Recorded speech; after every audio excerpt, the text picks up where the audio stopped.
Well, hello all. Today, I, Mrs. Murphy, will be presenting on thesis statements, what they look like, what they consist of, what they are, where they go, and all things beautiful about a well-written thesis statement.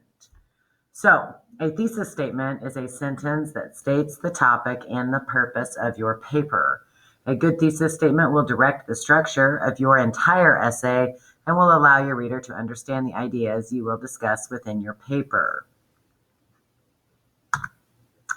A thesis statement for our purposes is one sentence in length, and it should be located at the end of your introductory paragraph. No exceptions here. We are not looking for two sentences, and it should not be at the beginning of your second paragraph, at the beginning of your intro. It is the last or the second to last sentence of your introduction. So it should be a clear and specific statement. You should continue to revise your thesis as you revise your paper.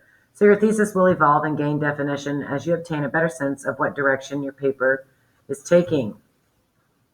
Many students struggle writing introductions and thesis statements first. So I commonly encourage students to write the introduction and the thesis after their body paragraphs have been written. Students will have a very strong understanding of the main points of the paper at this time. So it's not every student, but throughout my many years of teaching, I have noticed that a lot of kids struggle with writing their introduction paragraph first. And I get that. Sometimes it's hard to know the direction that your paper is really going to go. And it's hard to write a summary or an introductory paragraph of what you're getting ready to talk to them about when you don't really know what you're getting ready to talk to them about. So if you're one of those students, don't worry. Jump right into the body paragraphs. Pound out these specific points, the categories, the subcategories, the details, the facts, the statistics, and all of that. And then retreat and go back and write that introduction and pound out that thesis statement. You will find that it is far easier to do that after you have the main points of your paper down. Once you have a solid understanding of what you have written about, once you know about your topic, that introduction and your thesis statement are going to be far simpler to produce. If you choose this method and you're still struggling with writing an introduction, then you need to hit up your language arts teacher. We're all here to help and get through this together. So don't be shy if you need help with thesis statements. Many students find them difficult to write until they fully understand what they are. Then it just becomes a pretty simple part of the writing process. So there are basically three different types of thesis statements. You have the argumentative thesis, and that's making a claim. You have the analytical thesis, and that is analyzing a claim. And then you have the expository thesis, and that's explaining a topic. So let's break these down even further. Obviously, whatever type of thesis you are implementing is determined by the type of paper that you are writing. So argumentative thesis, okay? So it states the topic of your paper, the position on the topic, and the reasons that you have for taking that position. So a sample argumentative thesis statement might be, technology has decreased our level of connectedness to others because it allows us to disconnect from people in our physical environment, and it does not foster the social skills needed in order to help humans connect to others. So what is the topic here? As you can see right here, the topic is technology. The next is, what is our position?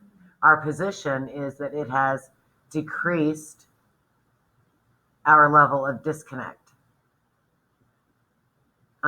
Decreased our level of connectedness, increased our level of disconnect.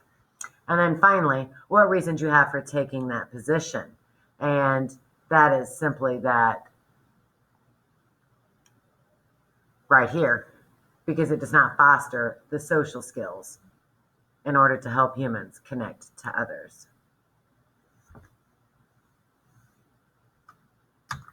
Then we have the analytical thesis statement.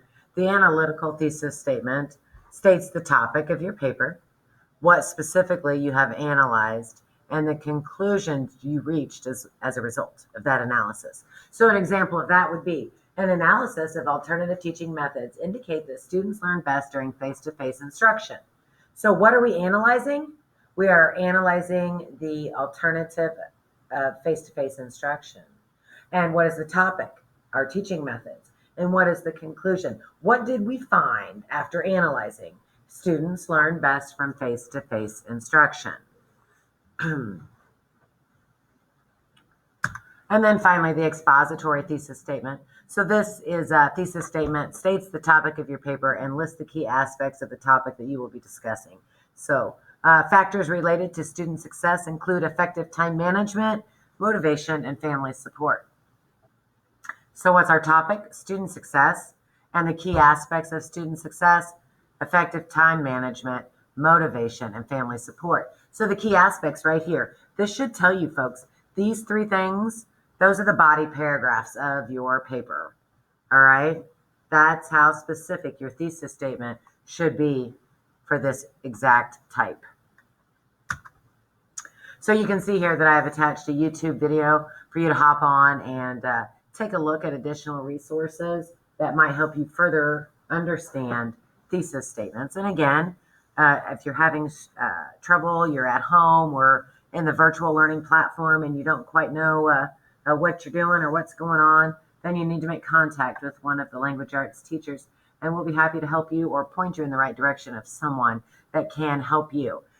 We need to all get through this together and let one another know if we should need some assistance.